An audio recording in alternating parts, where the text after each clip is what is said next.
If you want to achieve more with your music this year, then now is the time to start planning. So in this video, I'm going to talk about SMART goals. What are they and how can they help you achieve more? Let's go.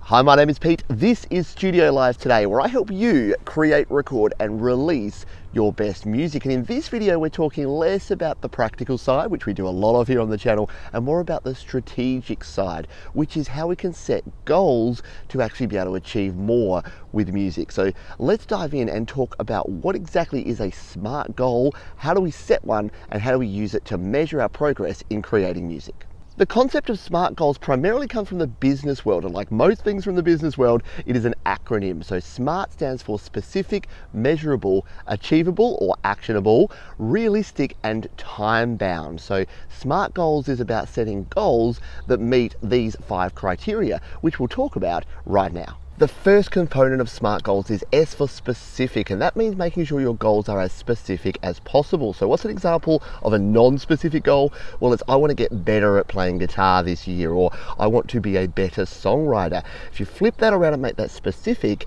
it is I want to be a better guitar player by practicing 20 minutes every day, or I want to be a better songwriter by releasing 10 songs this year, or by sharing 10 songs with an online community and seeking feedback. So that is the difference between non-specific, which are nice aspirations to have, and specific goals, which are actually clearly defining exactly what you want to achieve.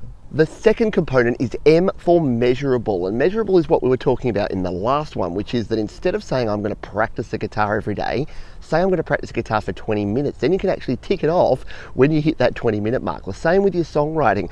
I want to write a bunch of songs is a good aspiration to have, but if you say I'm going to write 10 songs, then you can actually check those off as you go along, and once you hit that 10th song, you have achieved your measurable goal. So make sure that you have some sort of measure around the goals that you're setting. Our third component here is A for either actionable or achievable. So they are similar but slightly different, and different variations of those two are used by different folks. But what it boils down to is making sure that your goals are actually able to be done by you, that you can actually action them, that you can achieve them. It's no good setting a goal that's I'm going to be the opening act for Guns N' Roses. That may not be actionable. A lot of that comes down to who you know and the connections that you have. So an actionable goal is all about something that you can do yourself, so you can actually achieve it. And yeah, you can still have goals around collaboration and goals around doing things with other people, as long as they're things that you can actually do and that you personally can action.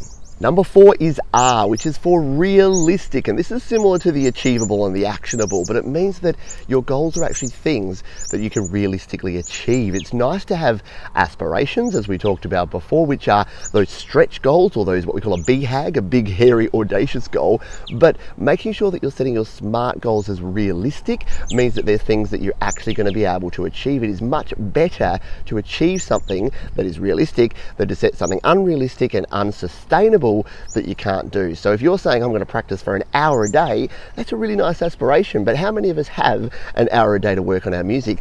Maybe, maybe not. And the same with the number of songs. So you go, I'm going to write 100 songs. Is that realistic? Can you actually achieve that? Or will you do 50 songs and feel bad about it? Whereas if you set a goal of 30 songs and you crush it with 50, then that's really good. Now, I'm not saying that you need to set the bar low. That's not what realistic is about, but it's about making sure that your goals are actually going to be achievable, because you want to be able to actually achieve those goals, tick them off at the end and say, yes, I did that. And last but by no means least, T is for time-bound goals, making sure that you set an end date, that you have an end time for what you want to achieve. If you give yourself all the time in the world to achieve something, you're going to take all the time in the world to do it, or worse yet, you're not going to achieve it in the end at all. So some of that positive time pressure can actually be really useful to make sure that you can actually achieve something. And I say it here a lot. I say I want to help you create, record and release your best music. So having a release date or an end date of your releases really helps you get that done. It doesn't always work.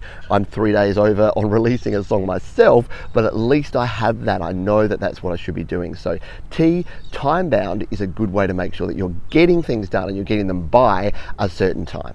So there you go. Now, whether you're someone who likes to sit down and specifically map out every single goal, or you just want a little bit of inspiration to achieve more in the next year with your music, I hope this helped you out. If you've got any comments, questions, or suggestions, or want to share your musical goals for the next year, drop those down in the comments below. I'm always down there, and I always love hearing what other people are up to. And you may even have some advice from me. I learn a lot from what you have to say here. Thanks again, and I'll see you on the next video.